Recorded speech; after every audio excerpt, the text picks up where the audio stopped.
The end game is near. Mission Impossible is wrapping up with 2023's Mission Impossible Dead Reckoning. But before we get to the finale, we gotta talk about this movie. Of course, directed by Christopher McQuarrie, starring Tom Cruise, Ving Rhames, Simon Pegg, and Hayley Atwell. This movie is about how Ethan Hunt and his IMF team have to track down a dangerous weapon before it ends up in the wrong hands. But it's a twist.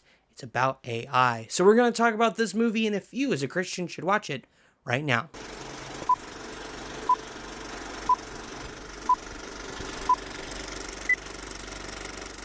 Hello friends, welcome to the channel. I am your host Tim, and we exist to help Christians live in the world, not of the world, by utilizing our convictions in the movies and shows we watch. Mission Impossible Dead Reckoning is rated PG-13 for some intense sequences of violence and action, some strong language, and some brief suggestive material. So we're going to go over any convictions you may have that may prevent you from watching Mission Impossible Dead Reckoning, any theological themes that are present within the movie, and wrap it up with my personal thoughts on the film.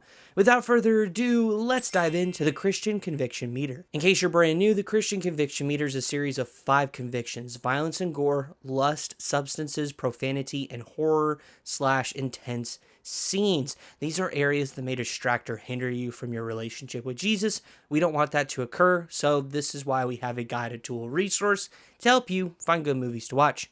Without further ado, on to our first category. And kicking off with violence and gore here, for the most part, it is about what we expect and have seen over the last 6 Mission Impossible movies, and now 7 counting this one. So you do have your hand-to-hand combat, you do have some shooting, explosions, there's some car crashes and a car chase scene that do take place within the movie. There is a brief sword fight that does happen. There is some knife combos and attacks that occur within the film as well. There is also someone who, unfortunately, with a knife, gets their hand stabbed through by obviously the knife. So that is something that is a part of this movie. But there are definitely different deaths that occur through the film, whether by gunshot, stabbings, some of those different things. There is a wide variety of violence that occurs within the film. Arguably the strongest here is when a character is sliced through the jugular with a knife.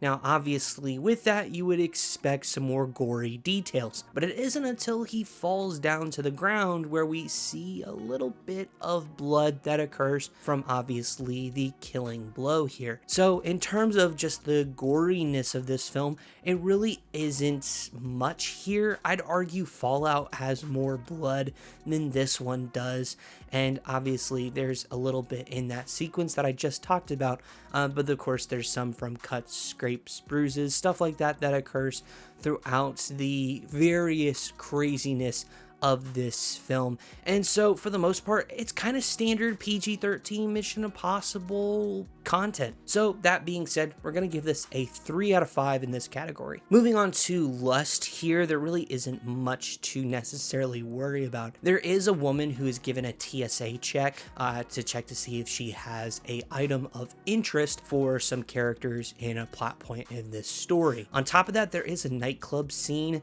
where there is obviously dancers, and it is in a sense obvious that they aren't wearing much clothing. That being said, the benefit we do have with this movie is those things are kind of shadowed out. You don't really see much detail in what they're wearing or how little they're wearing for that matter. So that is a benefit, especially if you do struggle with this area, but that is still a part of this movie.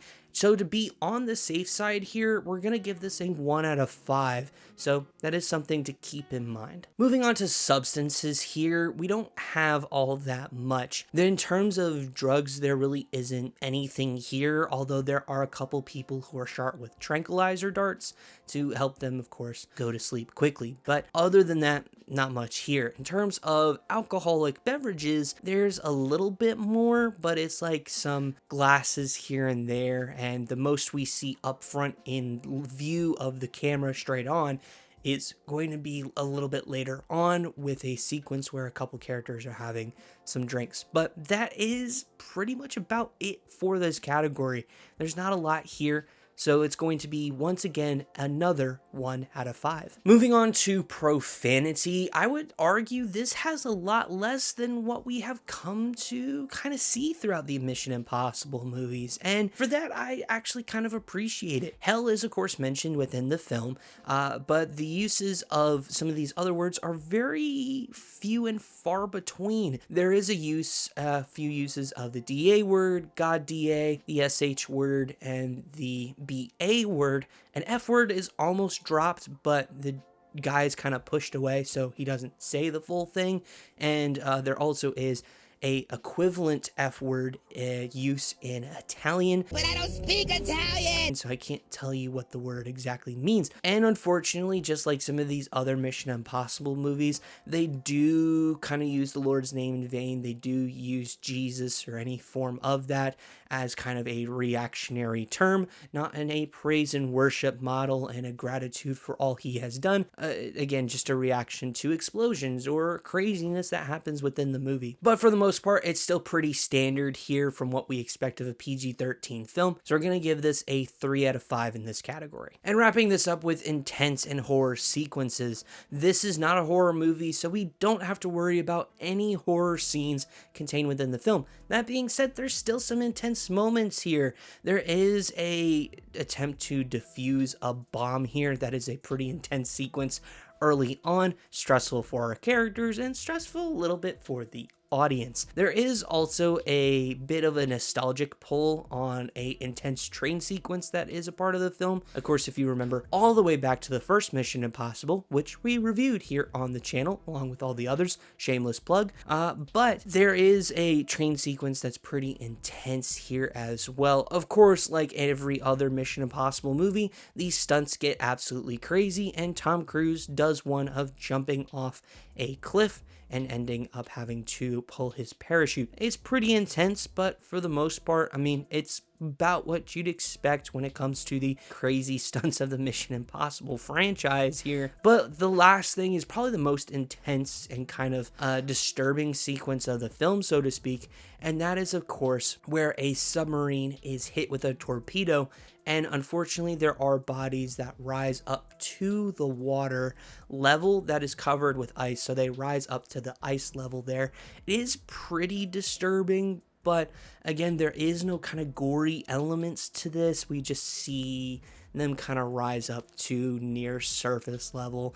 And so those are some of the elements that make this movie pretty intense. But again, it's about par for the course of what we've seen with some of these Mission Impossible movies. And so we're going to give this a 3 out of 5 as well. So our grand total is a 11 out of 25 in all of these categories here, just a little under halfway on the conviction meter. But as I always say, if anything we've covered in this review makes you feel uncomfortable or distracts you away from Jesus, don't worry about watching this film. We want to make sure that you find good movies that honors the Lord in your walk with Him, that don't compromise your convictions. So if something does, don't worry about watching the film. But speaking of the Lord, let's dive into some theological themes that may be present within Dead Reckoning. And once again, there is nothing here for the Mission Impossible franchise. They've kind of deviated, obviously, a lot since the first movie, which did have a pretty pivotal part of course, the Bible kind of being a main influence a little bit on the film. And obviously, like I mentioned, there's nothing here. There's nothing about Christianity, the church, Jesus, the Bible. None of that takes place within this movie. So there is nothing to help your walk with the Lord in this movie. Something to keep in mind. But with that wrapped up, what are my personal thoughts? What do I think of Mission Impossible Dead Reckoning? And overall, this is a really fun, solid, enjoyable entry and adventure into the Mission Impossible franchise. I will say this, I really love the style of this film, the way it looks. I've been a big fan of the way the past few movies have looked, pretty much starting since Rogue Nation, essentially when Christopher McQuarrie took over the directing duties of this franchise, and it's once again highlighted here, and it's done very well. I enjoy it for kind of the crisp cleanness it has in its shots. I don't know why. It just looks good. It looks like a good film. At the same time, too, here, the villain is pretty good. It is AI based. It's known as the Entity. It does have a side character, which is weird for me because the last like franchise, so to speak, I saw him in, he was like a deputy director of the FBI, and so to see him as a villain is just so hard to wrap my brain around, if I'm being honest, but he does a pretty good job here. And overall, the villain's pretty decent. I would not say he's the best villain of the MI franchise, but he's not the worst, and it's pretty good. I think the challenge is that some of it is like hits a little too close to home, and then some of it just feels like kind of outdated in a weird way. But again, it's not a phenomenal MI villain. But even outside of that, the story here is solid. Some of the kind of intense moments that are a part of this movie that lead us into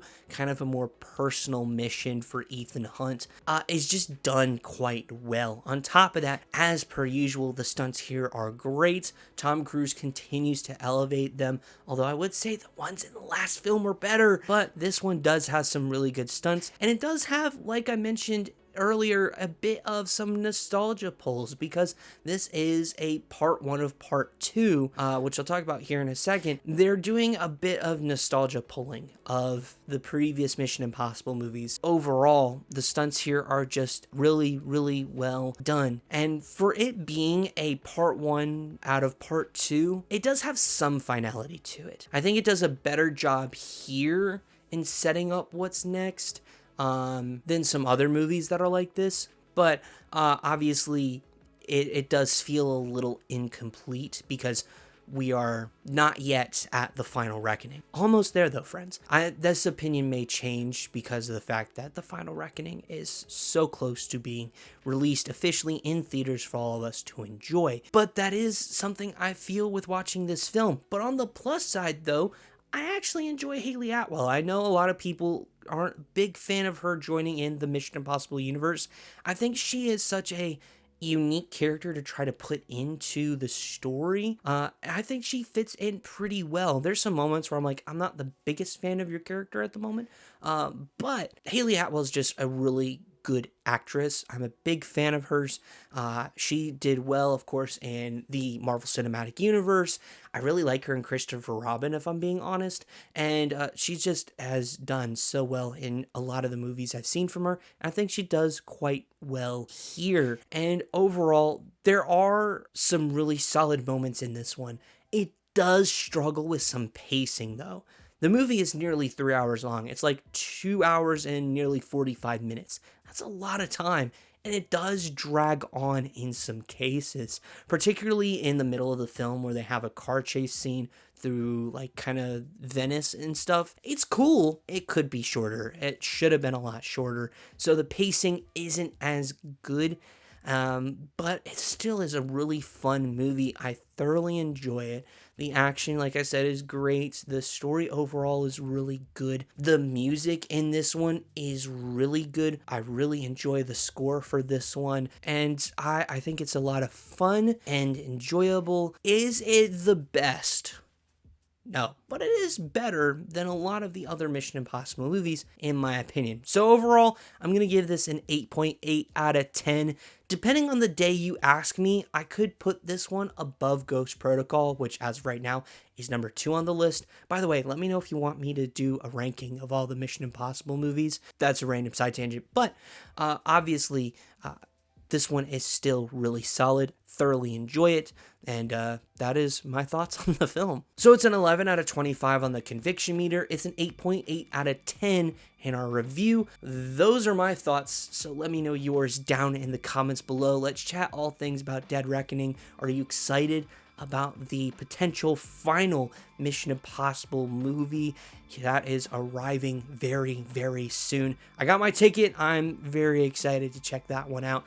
But until then, we have this one to watch and discuss. While you're down there, consider hitting that like and subscribe and be joining our community here on YouTube. Not everyone is subscribed, so feel free to do so. It just helps to send us out to the algorithm, allows us to reach more Christians so they can utilize their convictions in the movies and shows we all watch. Thank you so much for taking time out of your day to spend time with us here.